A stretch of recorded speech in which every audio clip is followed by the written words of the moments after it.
What's up guys, iOS expert here. In today's video I'm going to show you how to change the date and time on the iPod mini. And while we change the date and time on this iPod mini, I'm going to show you the maximum date and time it can be set to, as well as the minimum date it can be set to. Because I've seen many videos, or it's not many, I've seen a few videos on how to change it on iPod Classic and iPod Nano.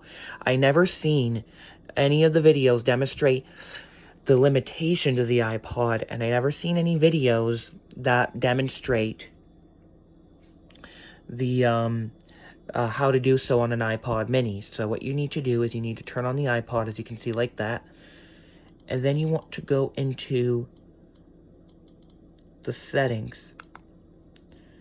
There are two ways to access it. Basically, you can go to extras,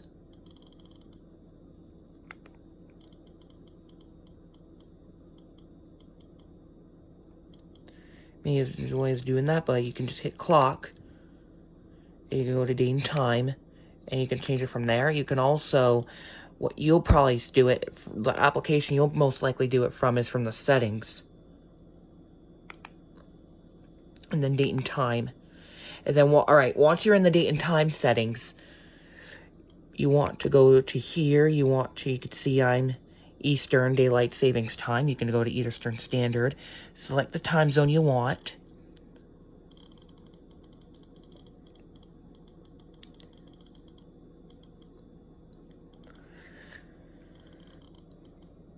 I'm on Eastern DST, so I'm going to leave it on Eastern DST because that's my time zone right now.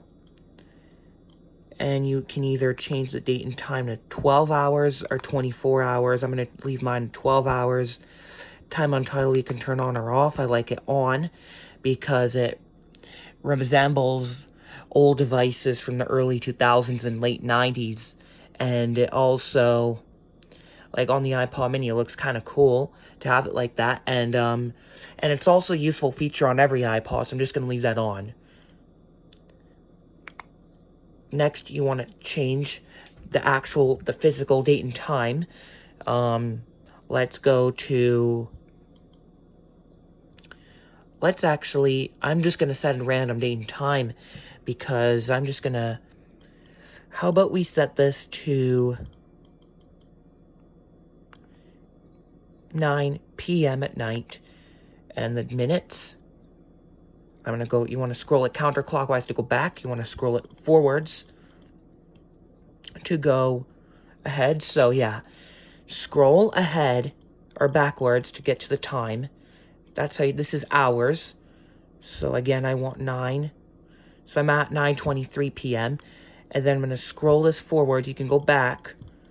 If counterclockwise puts the minutes back, so counterclockwise sets it back. Clockwise sets it forwards.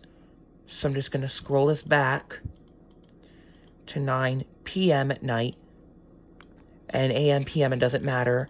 Let's just leave, I want to set it to 9 p.m. at night. You want to, now for the date.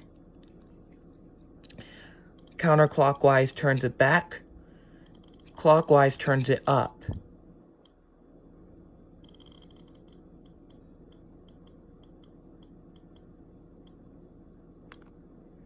And then again, counterclockwise turns it back. Counterclockwise turns it forward. And the year, counterclockwise turns it back. Clockwise turns it forward. So let's see how far in the future we can go. As you can see,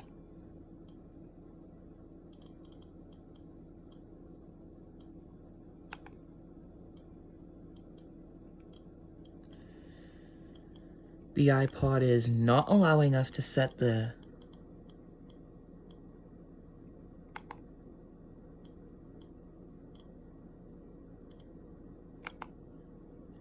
so as you can see, it doesn't. How about let's see if we can go to the 31st. Just like that. Now hit back out. As you can see, if I go into the clock, As you can see, it's updated to $20.99.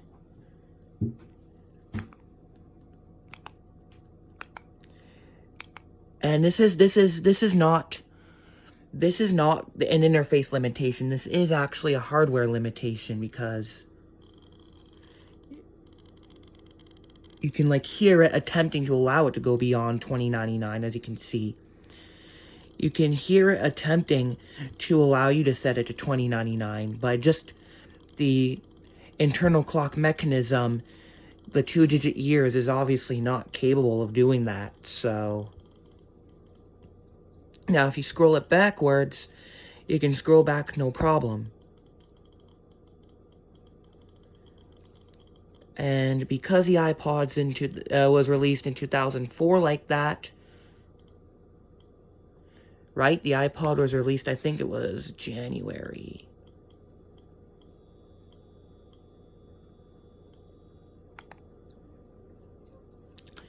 The 4th of 2004 is like when it was first introduced. And the time, let's set it.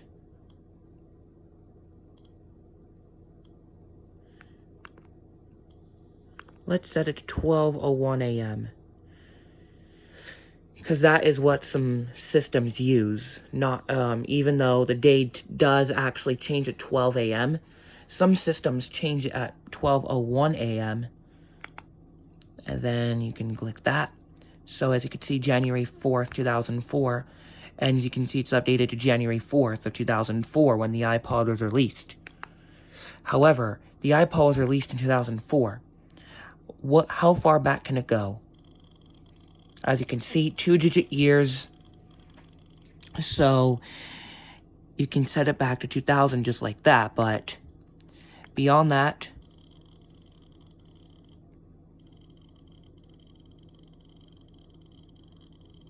that's it. That's the limitation right there. Because if pretend this is a brand new iPod in the year is 2004. If you want to set it back, that's it.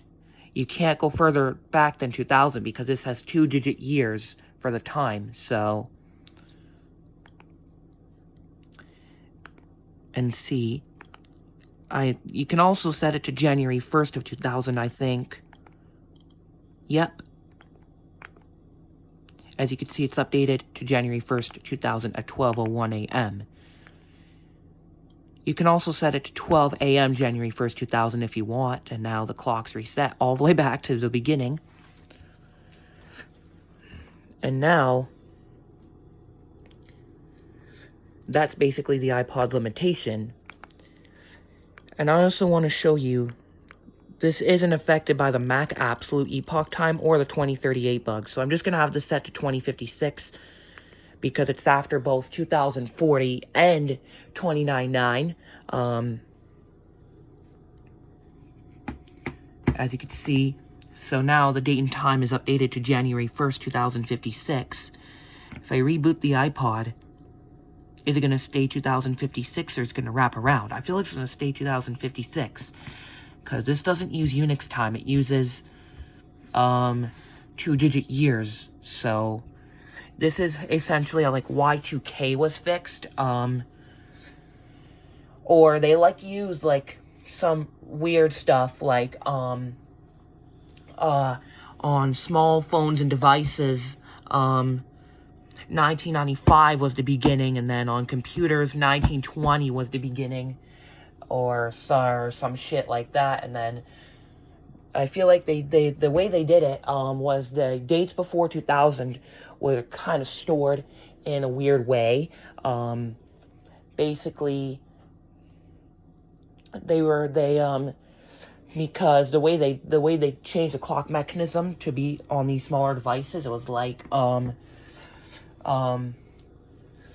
way they did it was like they set the clock to computers. The oldest date you can set was like 1920. On smaller devices like it was like Nokia's and landline phones, whatever were smaller devices like this back in the 90s. And then The file system epoch was like 1980 or some shit. And then you can go from that range upwards to the year 2099.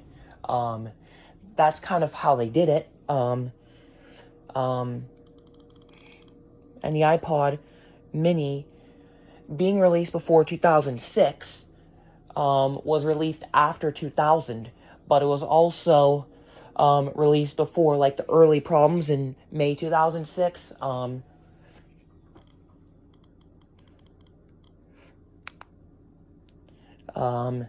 There you go. January 1st, 2056. The reason why they set, like, the phones and the landline shit to 1995 as the beginning, my explanation of that is probably because they first discovered the 2038 bug in, like, 1995, and that's probably why they set it to 95 instead of 1990, because the file system epoch was 1980, and then, like, computers, because they're intended to store more historical dates, like birth dates, certificates, and all that, they kind of set it so it can go back all the way back to 1920 or some shit. So that, I believe, was called date windowing, but nice to know. But that's not what we're here for. We're here to see how the iPod Mini is affected by this bug, and it's not. It goes from 2000, that's the limitation. It's 2004. I know I showed this multiple times, but pretend it's like the iPod Mini's release date, so pretend this is January 4th of 2004, and I just purchased this iPod for the first time. If I want to if I want to store those, if I want to scroll the date back or store historical dates in any way, shape, or form, as you know, that's it. That's all you can do. So anyways, thank you for watching. Peace.